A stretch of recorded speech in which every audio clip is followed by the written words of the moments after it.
呢，还有一篇作品呢，后来也被归属为是他的工作室属，而不是他本人的。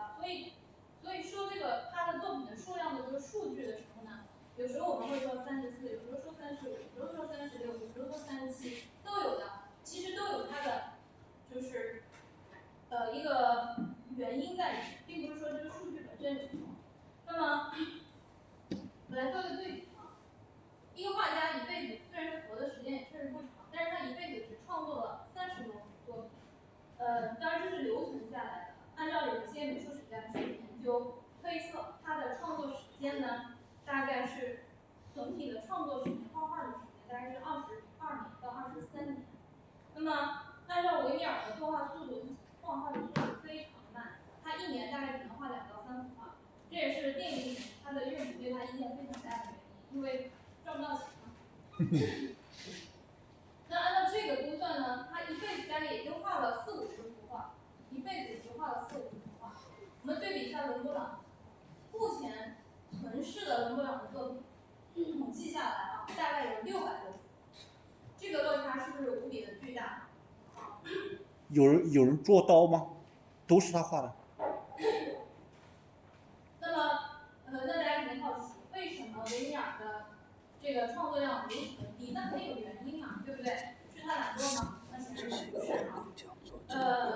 其实有几方面的原因，一方面呢是维米尔呢从来没有收过徒弟，也就是没有收过学生。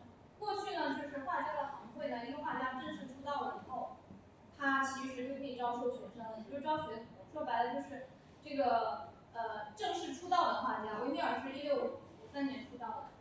正式出道的画家呢，他收了徒弟之后，再接到订单，他可以画一个大概的构思和主体的人物形象，其他的部分呢就由他的学徒去帮他完成。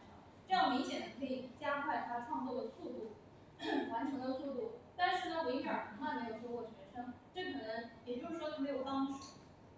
他的所有的作品一笔画全是他自己完成，那肯定就慢，对吧？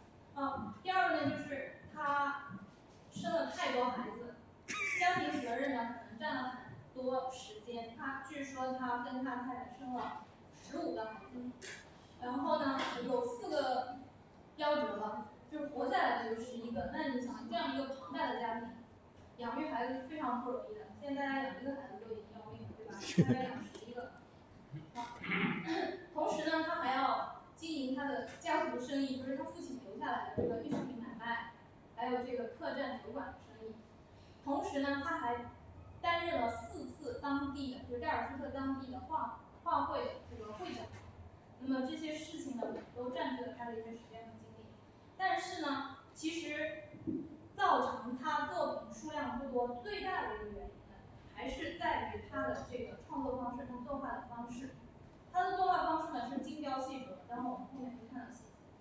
那他在创作的过程当中呢，反复调整画面构图，所以他对形式的追求啊，是近乎苛刻的这么一个画家。空间和图像的关系呢，是反复推敲，经常改，经常调整。他这种追求极度精确的方式呢，显然是很耗时间的。这个应该是他创作量不大的一个最主要的原因啊。好，我们来进入他的作品本身。维米尔呢，因为他活的呢时间比较短，只活了43年，创作时间只有20多年。那么其实对于他的这个作品的全貌呢，我们还是可以做一个整体的了解。今天我们就可以基本上把作品都看掉。那我们把他的一生的创作呢，大概分为3个阶段。当然，这3个阶段呢，大家不要绝对的去划分它，就是其实它都是你中有我，我中有你，它都有一个过渡啊。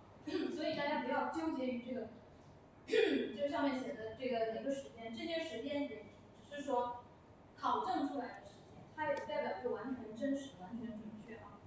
首先是他的早期，这个早期呢，现在能看到他早期的作品，大概是1655年前后开始出现的，就是创作出来的。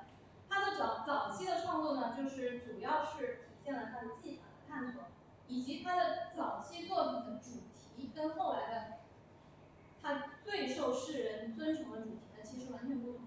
早期基本上是历史化，那历史化呢，就是我们会统称把描绘圣经题材、神话题材或者是古典文学题材的这样一些作品呢，统称为历史化。